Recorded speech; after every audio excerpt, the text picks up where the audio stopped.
Assalamualaikum. Waalaikumsalam warahmatullahi wabarakatuh. Siap, 1, 2, 3. Assalamualaikum warahmatullahi wabarakatuh. 4. Selamat pagi. Pagi, Bu. Bagaimana kabarnya hari ini? Baik, Bu. Alhamdulillah ya, jadi hari ini kita bisa temukan kembali di dalam praktek pendalaman lapangan siklus kedua pertemuan pertama. Jadi sebelum kita mulai pembelajaran, silakan ketua kelas pimpin doa dulu. Jadi pembelajaran kita hari ini berjalan dengan baik dan lancar. Silakan ketua kelas. Kita belajar dengan kita berdoa. Doa dimulai. Doa selesai. Baik. Jadi sebelum kita memulai pembelajaran, Ibu Guru akan mencek dulu kehadirannya. Ada yang tidak hadir? Ada, Bu. Oke, kalau gitu saya akan dulu yang datang ya. Mas dari kita, hadir, Bu. Bagaimana kabarnya? Baik, Bu. Ahmad, Ayo, Bu. Asma, hadir, Bu. Oke. Jadi berapa orang yang tidak hadir? 3, Bu. 3 ya. Oke. Untuk pembelajaran kita pada malam hari ini supaya kita lebih bersemangat ya. Tentunya di sini ada ice breaking tentang profil pelajar Pancasila. Itu profil pelajar Pancasila untuk membantu beriman dan bertakwa kepada Tuhan yang Maha Esa. Oke, supaya kita lebih bersemangat, silakan peserta didik berdiri mengikuti Ibu Guru untuk kita lebih bersemangat belajarnya. Oke?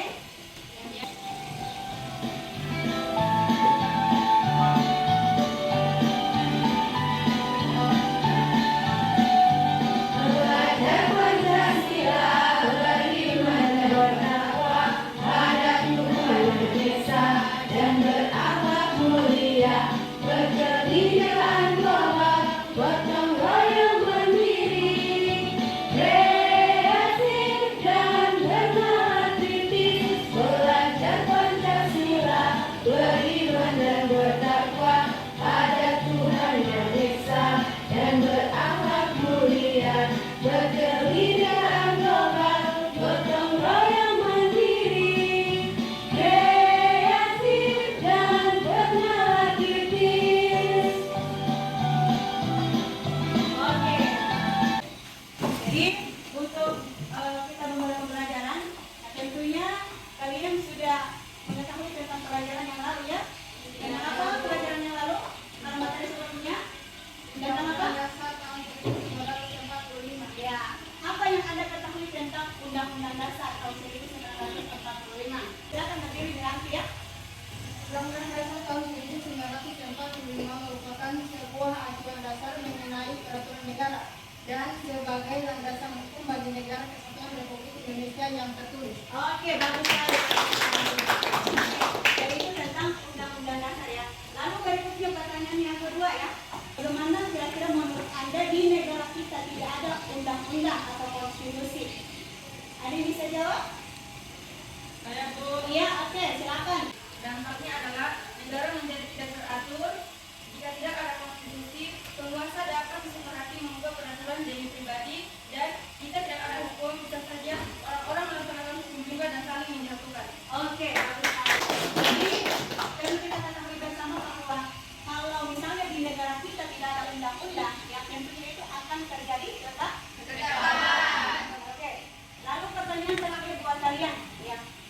Mengapa di dalam undang-undang perlu diamandemen? Ada yang tahu? Oke, Eci ya. Undang-Undang Dasar tahun 1945 dirasa perlu melakukan perubahan-perubahan guna mencapai tujuan bernegara yang lebih baik lagi. Kemudian dilakukan perubahan-perubahan pasal dan ayat dalam Undang-Undang Dasar tahun 1945. Iya, bagus. Oke, jadi itu ya. Jadi, untuk tujuan pembelajaran kita pada pagi hari ini, yaitu yang kita bahas adalah tentang hak dan kewajiban warga negara dalam Undang-Undang Dasar tahun 1945. Nah, sekarang diperhatikan, nah di situ ada 3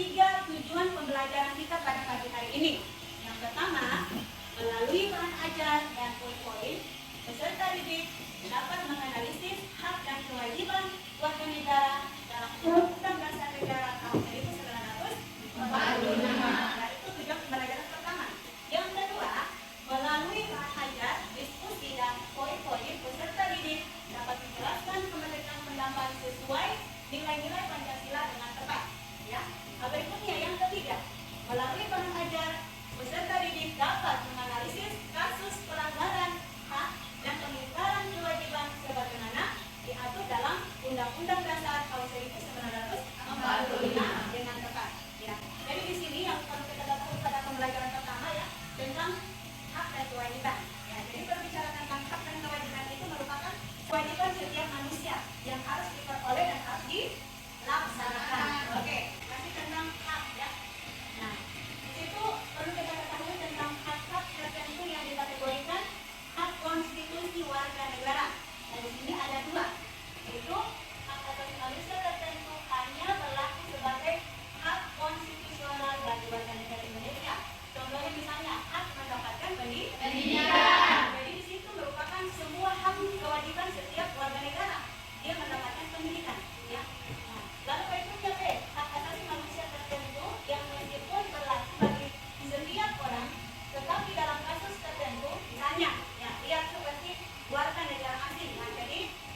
warga negara dari pemerintah negara. Menurut Prof. Dr. Noto Negoro, hak adalah kuasa untuk menerima atau melakukan sesuatu yang semestinya diterima atau dilakukan oleh pihak lain dan tidak dapat dilakukan oleh pihak tertentu. Berikutnya, menurut Sudikno Meterkusumo, adalah kewajiban tugas atau tanggung jawab yang harus dilaksanakan oleh seseorang sesuai dengan aturan atau norma yang berlaku. Dalam buku penghantar hukum karya Lukman, Santoso As, dan Yahyato, Jurto mengelompokkan kewajiban menjadi 5 kategori, yaitu pertama, kewajiban mutlak, kewajiban yang melekat pada diri manusia sejak lahir. Kedua, kewajiban primer, kewajiban yang muncul akibat perbuatan melawan hukum. Ketiga, kewajiban universal, kewajiban yang berlaku untuk seluruh warga negara. Keempat, kewajiban positif, kewajiban untuk melakukan sesuatu tindakan tertentu. Kelima adalah kewajiban publik, kewajiban yang berkaitan dengan interaksi publik. Dan yang terakhir, keenam, hak dan kewajiban warga negara dapat berdasarkan Undang-Undang Dasar Negara Republik Indonesia tahun 1945. Sekian itulah hasil diskusi kelompok kami. Jika teman-teman ada yang kurang paham atau kurang mengerti, saya akan membuka sesi tanya jawab. Saya memberikan kesempatan kepada kelompok penanya. Ada yang mau bertanya? Ya, silakan. Assalamualaikum warahmatullahi wabarakatuh. Waalaikumsalam warahmatullahi wabarakatuh. Terima kasih atas kesempatan diberikan kepada saya. Saya dari perwakilan kelompok 2 ingin mengajukan pertanyaan. Sebagai warga negara Indonesia, kita memiliki hak dan kewajiban yang harus diperoleh dan dilaksanakan sebagai bentuk tanggung jawab kita sebagai masyarakat. Pertanyaannya, mengapa tiap-tiap warga negara berhak atas pekerjaan dan kehidupan yang layak bagi kemanusiaan? Jelaskan. Baik, terima kasih. Saya akan menjelaskan pertanyaan tersebut. Dalam bunyi pasal 27 ayat 2 Undang-Undang Dasar Negara Republik Indonesia tahun 1945, yaitu tiap-tiap warga negara berhak atas pekerjaan dan kehidupan yang layak bagi kemanusiaan. Artinya, setiap warga negara Indonesia berhak untuk menyertakan hidupnya dengan memiliki pekerjaan yang layak. Baik, terima kasih. Saya kembalikan kepada kelompok penanya. Ya, bagaimana? Kelompok penanya dari kelompok 1. Terima kasih, saya sudah puas atas jawaban yang Bapak berikan. Selanjutnya, saya berikan kesempatan kepada kelompok penanya. Ada yang mau bertanya? Ya, oke, dari kelompok lain. Kelompok 2 ya. Sebelumnya, terima kasih atas kesempatan yang diberikan kepada saya. Saya dari perwakilan kelompok 3 akan mengajukan pertanyaan untuk kelompok 1. Apa akibatnya jika hak warga negara dalam mendapatkan pekerjaan tidak terpenuhi? Jelaskan. Baik, terima kasih. Baik, saya akan menanggapi pertanyaan dari kelompok 3. Apa akibatnya jika hak warga negara dalam mendapatkan pekerjaan tidak terpenuhi? Akibatnya adalah banyaknya pengangguran di Indonesia di negara sehingga dapat menyebabkan warga negara berkonflik dengan masyarakat dengan pemerintah. Seperti turunnya rasa kepercayaan karena pemerintah dianggap tidak mampu membuka lapangan kerja dan memenuhi kebutuhan pokok warganya.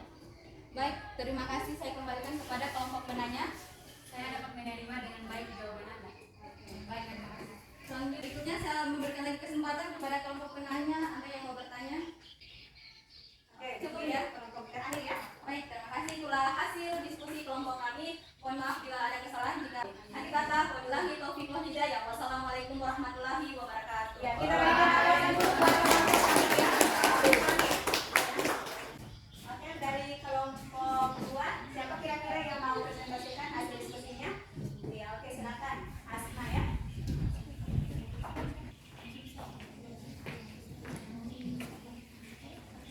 Bismillahirrahmanirrahim. Assalamualaikum warahmatullahi wabarakatuh. Waalaikumsalam warahmatullahi wabarakatuh. Oke, terima kasih atas kesempatan yang diberikan kepada saya. Saya dari kelompok 2 akan mempresentasikan hasil diskusi kelompok kami mengenai yang dengan judul Hak dan Kewajiban Warga Negara dalam Undang-Undang Dasar Negara Republik Indonesia tahun 1945. Baik, judul pertama yang akan saya presentasikan yaitu pengertian hak dan kewajiban warga negara menurut para ahli. Yang pertama, pengertian kewajiban menurut Noto Negoro. Kewajiban adalah suatu tuntutan atau kewajiban yang harus dipenuhi oleh seseorang atau kelompok, baik itu yang diatur oleh hukum atau adat maupun yang timbul secara moral. Selanjutnya, menurut Sudino Mertokusumo, kewajiban adalah tugas atau tanggung jawab yang harus dilaksanakan oleh seseorang sesuai dengan aturan atau norma yang berlaku. Selanjutnya, pengertian Noto Negoro yang dikutip dalam buku Ilmu Hukum karya Sarjito Paharjo, hak adalah kekuasaan untuk menerima atau melakukan sesuatu yang seharusnya diterima atau dilakukan oleh pihak tertentu dan tidak dapat dilakukan oleh pihak lain yang pada prinsipnya dapat dituntut secara paksa oleh pemegang hak tersebut. Selanjutnya, judul kedua mengenai pelanggaran hak asasi manusia terhadap yang terjadi juga di lingkungan sekitar tempat tinggal kita, seperti keluarga, sekolah, ataupun masyarakat. Contoh pelanggaran yang terjadi di lingkungan keluarga yaitu yang pertama, orang tua yang memaksa keinginannya kepada anaknya, misalnya untuk tidak boleh sekolah. Yang kedua yaitu orang tua yang menganiaya anaknya. Yang ketiga, anak yang melawan orang tua atau saudaranya. Dan yang terakhir, majikan yang memperlakukan asisten rumah tangganya sewenang-wenang dan tidak memperoleh hak-haknya. Selanjutnya, pelanggaran yang terjadi di lingkungan sekolah terdapat 3 bagian, yaitu yang pertama, oknum guru yang melakukan kekerasan fisik kepada siswanya. Yang kedua, oknum siswa senior yang melakukan tindakan kekerasan fisik dan mental kepada juniornya. Selanjutnya, pelanggaran yang terjadi di lingkungan masyarakat terdapat 3 bagian, yaitu yang pertama, melakukan bullying di sekolah atau di sekitar rumah. Yang kedua, melakukan memeras harta kekayaan orang lain secara paksa. Dan yang terakhir, melakukan sesuatu yang merendahkan martabat orang lain. Itulah hasil dari diskusi kelompok kami. Selanjutnya saya akan membuka sesi pertanyaan kepada masing-masing kelompok. Saya persilakan. Oke, dari kelompok 1. Assalamualaikum warahmatullahi wabarakatuh. Waalaikumsalam warahmatullahi wabarakatuh. Atas kesempatan yang diberikan kepada saya dari kelompok 1 ingin mengajukan pertanyaan.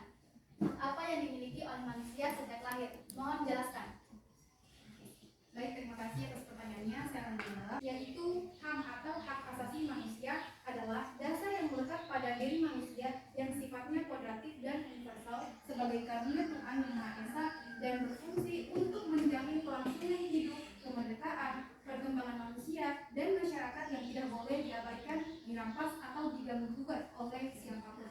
Terima kasih. Saya kembalikan kepada kelompok lain. Terima kasih. Baik, saya terima dengan baik jawabannya. Oke. Selanjutnya saya persilakan kepada kelompok yang lain. Ada yang mau bertanya? Assalamualaikum warahmatullahi wabarakatuh. Waalaikumsalam warahmatullahi wabarakatuh. Baik, terima kasih atas kesempatan yang diberikan kepada saya. Saya ingin menanyakan sesuatu, yaitu hampir semua sekolah di Indonesia sering terjadi kasus pelanggaran hak asasi manusia seperti bullying. Bagaimana cara untuk mengatasi sikap bullying yang terjadi di sekolah? Mohon penjelasannya. Baik, terima kasih atas pertanyaannya. Saya akan menjawab mengenai bagaimana mengatasi bullying yang terjadi di sekolah. Yaitu yang pertama, dengan cara sekolah itu perlu menciptakan kultur yang aman, nyaman, dan sehat. Yang kedua, sekolah perlu memberikan sanksi yang tegas kepada anak yang melakukan bullying. Yang ketiga, guru melakukan nilai-nilai agama dan moral yang baik. Yang keempat, guru dan orang tua perlu bekerja sama untuk menangani permasalahan bullying dan dengan masyarakat yang baik agar dapat mendapatkan solusi yang baik. Dan yang terakhir, guru melakukan pendekatan konseling kepada anak yang mengalami bullying. Terima kasih. Saya kembalikan kepada kelompok penanya. Apakah ada pertanyaan? Oke, baik, terima kasih. Saya telah puas dengan paparan yang Anda berikan. Baik, terima kasih. Jika tidak ada yang mau bertanya, saya tutup presentasi ini dengan ucapan wabillahi taufiq hidayah. Wassalamualaikum warahmatullahi wabarakatuh. Waalaikumsalam warahmatullahi wabarakatuh. Kita berikan aplausan buat Oke, silakan dari kelompok 3.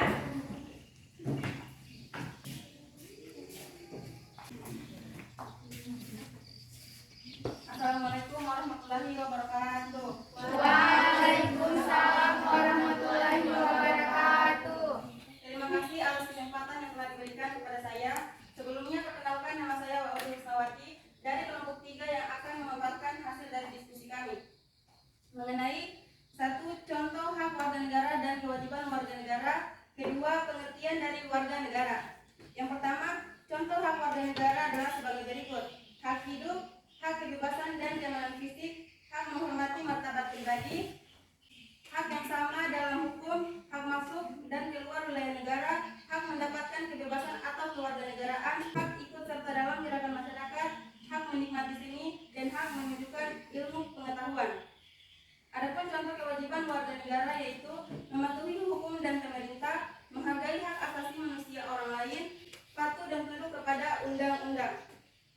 Kemudian yang kedua, pengertian dari warga negara.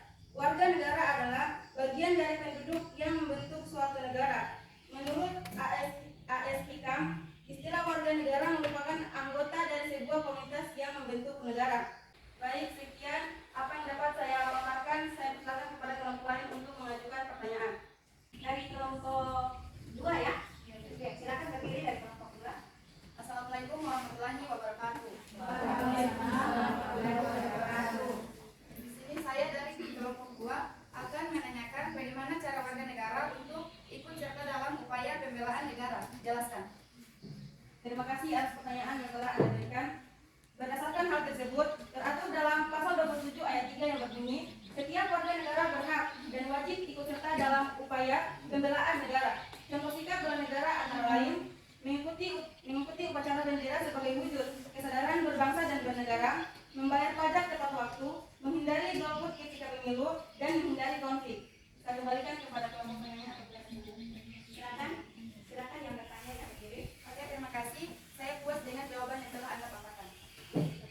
Baik, itulah hasil dari diskusi kami yang dapat saya paparkan. Kurang dan lebihnya mohon dimaafkan. Saya akhiri wabillahi taufiq wal hidayah. Wassalamualaikum warahmatullahi wabarakatuh. Waalaikumsalam warahmatullahi wabarakatuh. Oke, kasih tepuk tangan.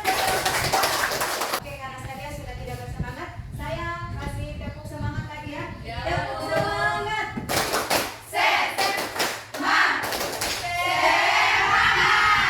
Oke, jadi untuk yang mau presentasikan kelompok berada di kelompok.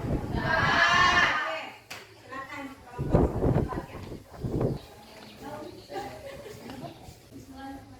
Assalamualaikum warahmatullahi wabarakatuh. Waalaikumsalam warahmatullahi wabarakatuh. Baik, terima kasih atas kesempatan yang telah diberikan kepada saya. Di sini saya akan mempresentasikan hasil diskusi kami, yaitu perbedaan hak warga negara dan kewajiban warga negara yang tertuang dalam pasal-pasal Undang-Undang Negeri Republik Indonesia tahun 1945 adalah hak adalah segala sesuatu yang harus didapatkan oleh setiap orang yang telah ada sejak lahir, bahkan sebelum lahir. Sementara kewajiban adalah sesuatu yang wajib dilaksanakan seseorang. Dan yang kedua, sikap yang dapat ditunjukkan sesuai nilai praksis sila kemanusiaan yang adil dan beradab adalah mengembangkan sikap saling menyayangi kepada sesama manusia. Baik, itulah hasil presentasi kami. Selanjutnya saya akan membuka sesi pertanyaan. Saya persilakan. Iya, oke. Assalamualaikum warahmatullahi wabarakatuh. Waalaikumsalam warahmatullahi wabarakatuh. Terima kasih atas kesempatan yang diberikan kepada saya. Saya dari kelompok 1 ingin mengajukan pertanyaan. Bagaimana sikap yang dapat ditunjukkan sesuai nilai praksis sila ketiga Persatuan Indonesia?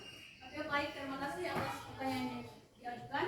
Sikap yang dapat ditunjukkan pada sila ketiga yaitu pertama, mengembangkan perilaku saling menghargai kebudayaan antar daerah. Yang kedua, memajukan pergaulan demi persatuan bangsa. Yang ketiga, mendahulukan kepentingan bangsa di atas kepentingan pribadi di Indonesia. Saya kembalikan. Baik, terima kasih. Saya terima dengan baik. Oke, baik, terima kasih. Selanjutnya masih ada yang ingin Oke, silakan berdiri ya. Assalamualaikum warahmatullahi wabarakatuh. Waalaikumsalam warahmatullahi wabarakatuh. Terima kasih atas kesempatan yang telah diberikan kepada saya. Saya perwakilan dari kelompok 3 akan mengajukan pertanyaan. Bagaimana akibat jika salah satu warga negara tidak menjalankan hak dan kewajiban dengan baik? Jelaskan. Oke, baik, terima kasih. Akibatnya yaitu akan memicu konflik karena membuka peluang kemarahan warga yang merasa tidak diperlakukan secara adil, serta dapat menimbulkan ketidakamanan dalam lingkungan sosial karena protes dari warga sekitar. Terima kasih, saya kembalikan kembali kepada sesi pertanyaan. Terima kasih. Saya merasa puas dengan jawaban yang Anda berikan. Terima kasih, itulah hasil diskusi kami. Lebih dan kurangnya mohon maaf jika ada kesalahan selama saya presentasikan hasil diskusi kami. Sekian dan terima kasih. Wassalamualaikum warahmatullahi wabarakatuh. Waalaikumsalam warahmatullahi wabarakatuh. Ya, oke. Itulah tadi dari